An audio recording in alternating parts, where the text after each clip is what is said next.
China ಗಡಿ ಬಳಿ ಬೋಟೆಕೋಶಿ ನದಿಯಲ್ಲಿ ಹಠಾತ್ ಮೇಘ ಸ್ಫೋಟ ಹಾಗೂ ಪ್ರವಾಹ, ಕನಿಷ್ಠ 8 ಮಂದಿ ಸಾವು, ಹಲವರು ನಾಪತ್ತೆ.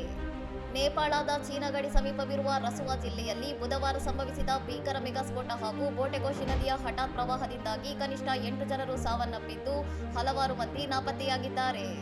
ಸ್ಥಳೀಯ ಕಾಲಮಾನ ಬೆಳಿಗ್ಗೆ 9 ಗಂಟೆಯ ಸುಮಾರಿಗೆ ಟಿಬೆಟ್ ದಿಕ್ಕಿನಿಂದ ಅಪ್ಪಳಿಸಿದ ಪ್ರವಾಹದ ಅಬ್ಬರಕ್ಕೆ ಸೈಪುಬೆಸಿ ಹಾಗೂ ತಿಮರೆ ಮಾರುಕಟ್ಟೆ ಪ್ರದೇಶಗಳು ಸಂಪೂರ್ಣ ಜಲಾವೃತವಾಗಿದ್ದು, ವಾಹನಗಳು, ಸರಕುಗಳು ಮತ್ತು ಸೇತುವೆಗಳು ನೀರಿನಲ್ಲಿ ಕೊಚ್ಚಿ ಹೋಗಿವೆ.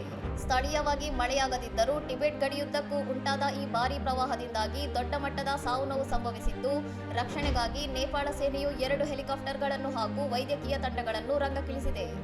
ರಾಷ್ಟ್ರೀಯ ವಿಪತ್ತು ಪ್ರಾಧಿಕಾರವು ರಸುವಾ ಸೇರಿದಂತೆ ನವಕೋಟ್, ದಾರ್ಜಿಲಿಂಗ್, ಚಿತ್ವಾನ್ ಮತ್ತು ಗೂರ್ಖಾ ನದಿ ತೀರದ ಜನರಿಗೆ ಹೈ ಅಲರ್ಟ್ ಘೋಷಿಸಿದ್ದು, ಮುಂದಿನ ಸೂಚನೆವರೆಗೆ ಸುರಕ್ಷಿತ ಸ್ಥಳಗಳಲ್ಲಿರಲು ಎಚ್ಚರಿಕೆ ನೀಡಿದೆ. ಕಳೆದ ವರ್ಷವೂ ಇದೇ ಬೋಟೆಕೋಶಿ ನದಿಯಲ್ಲಿ ಸಂಭವಿಸಿದ ಪ್ರವಾಹದಿಂದ 10ಕ್ಕೂ ಹೆಚ್ಚು ಜನರು ಬಲಿಯಾಗಿದ್ದು, ಪ್ರಸ್ತುತ ಹಾನಿಯ ನಿಖರವಾದ ವಿವರಗಳನ್ನು ಸಂಗ್ರಹಿಸುವ ಕಾರ್ಯ ಮುಂದುವರೆದಿದೆ.